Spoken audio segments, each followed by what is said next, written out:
Welcome back मुज़ाकरात। क्या बात, क्या बात है, क्या बात, क्या बात।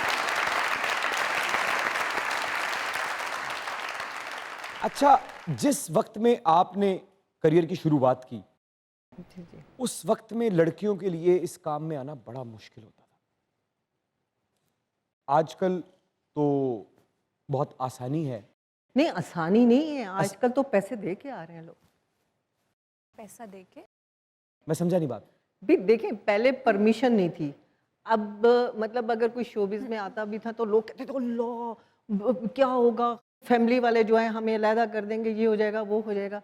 लेकिन आजकल वही लोग हैं कि सबसे पहले अगर कोई शोबिज़ में है तो आप उसके रिलेटिव हैं, और अगर मतलब लोग पैसे दे के काम कर रहे हैं, नहीं तो ड्रामे बना रहे हैं, सीरियल बना रहे हैं ताकि उसमें खुद आ सके, बच्चियों को ला रहे हैं। सब बच्चियां आप देखें, कितनी पढ़ी लिखी बच्चियां आ रही हैं और कितनी अच्छी फैमिलीज की आ रही हैं, लेकिन अब किसी को कोई इतराज़ नहीं। पैसे लेके काम कौन देता है? हम भी पैसे दे के काम करना चाह रहे हैं। आप पैसे दे के, आपको तो माशाल्लाह वैसे ही इतना अच्छा शो मिल गया है, जहाँ से आप पैसे ले रहे हैं तो फिर आप पैसे मुझे दे दें अगर इतनी है तो किन किन मुश्किलात का सामना करना पड़ा आपको? मुश्किलात का सामना है। खैर मुझे तो इतना ज़्यादा नहीं करना पड़ा, जबकि थोड़ी सी मैं ज़बरदस्ती आई थी। वो कैसे? एक्चुअली सिद्रा इकबाल जो वो मेरी बेटी की क्लास फेलो थी, उसकी अम्मी जो है वो मेरी मतलब बहन बनी हुई थी, तो हमारा बहुत ज़्यादा आना जाना था। तो मैं घर के काम शाम नहीं करती बिल्कुल भी ना। अच्छा, वेरी नाइस, तालियां। ऐसा नहीं होना चाहिए, वैसे गलत करती हूँ। तो सिद्रा लोगों को ना, बच्चों को बड़ा शौक था कि पीटीवी पे जाएं।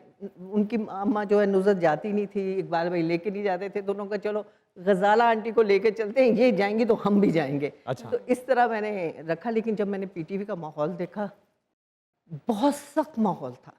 इतना सख्त माहौल था कि एक एक ड्रामे सीरियल के लिए इतना अरसा रिहर्सल होती थी, फिर 3 कैमरों से शूट हो रहा होता था, एक लफ्ज़ गलत कहने की गुंजाइश नहीं होती थी, और आर्टिस्ट लाइन में लग के अंदर जा रहे होते थे। मैं तो नहीं गई, लेकिन लाइन में लगते थे। तो बड़ा मुश्किल और बड़ा हार्ड था। लेकिन इस शोबिज़ में मैं, इकबाल भाई मुझे लेकर आए, लेकिन रही मैं मोइन की वजह से कि मैं एक दिन मैंने इकबाल भाई को कहा सॉरी मैं काम नहीं कर सकती, भी बड़ा मुश्किल काम है।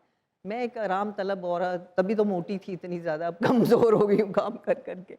तो मुझे एक दिन फ़ोन आया मोइन अख्तर का, तो मुझे कहने लगे कि जी मैं मोइन अख्तर बोल रहा हूँ। मैंने कहा जी कौन मोइन अख्तर? क्योंकि मैं ज़िंदगी में सोच नहीं सकती थी, और ना मैं जानती थी ना मैं मिली हुई थी। तो मैंने कहा मोइन मतलब कौन मोइन? उन्होंने कहा जी मैं इस मुल्क का अदना सा आर्टिस्ट बात कर रहा हूँ, और मैं एक ऐसे स्किट्स होंगे, और जो हमारी मतलब फिल्म इंडस्ट्री की आर्टिस्ट हैं, रीमा हो गई, ये सब लोग आएंगे, कुछ सियासतदान भी, उनसे हम इंटरव्यू करेंगे और स्किट्स करेंगे। मोइन का नाम लेकर ना मेरे हाथ पाँव कांप रहे थे। तो मैंने कहा नहीं सॉरी मैं काम नहीं कर सकती। उन्होंने कहा क्यों नहीं कर सकती भी? मैंने कहा नहीं सॉरी मैं काम नहीं कर सकती, बहुत बड़ी मजबूरी है मुझे। तो उन्होंने कहा मैं आपके हस्बैंड से बात कर लेता हूँ। तो मैंने कहा नहीं नहीं हस्बैंड से बात मत कीजिएगा, मैं नहीं कर सकती। खैर मोइन ने मुझे बहुत कहा कि कर लो, लेकिन मैंने मना कर दिया कि मैं काम नहीं कर सकती। मैं डर रही थी एक्चुअली। उसके बाद इकबाल लतीफ़ साहब का फ़ोन आ गया, कहते मोटी तुमने मोइन को मना कर दिया, काम करने से मना कर, तू अपने आप को समझती क्या है? मैंने कहा नहीं इकबाल भाई मैं काम नहीं कर सकती, इतना काम बहुत मुश्किल काम है, मैं रो रहा मैं नहीं कर सकती। कहने लगे हमारे पीटीवी पे ना थोड़ी सी लॉबीज़ बनी हुई हैं, तो वो लोग समझ रहे हैं कि मैं मतलब तुम मेरी साली हो, सिर्फ मेरे ड्रामों में काम करोगी और किसी में मैं करने नहीं दूंगा तुम्हें। तो तुम मोइन मेरा भाई है और इतना प्यारा इंसान है, दुनिया मरती है उसके साथ काम करने के लिए, और तुम जो काम नहीं कर रही। तो मैंने कहा अच्छा ठीक है। फिर मोइन का फ़ोन आया, कहते आप हमारे कहने पे नहीं मानी और आप इकबाल साहब के कहने पे मान गई। मैंने कहा बस थोड़ी सी मजबूरी थी। तो फिर सचमुच हुआ? तो नहीं, वो सचमुच तो बहुत बाद में वो था, ऐसे नहीं थी, स्किट से। ताजदार आदल उसके डायरेक्टर थे, बल्कि ताजदार आदल ने भी मोइन को डांटा, क्योंकि मैं रोज़ जाती थी और कहती थी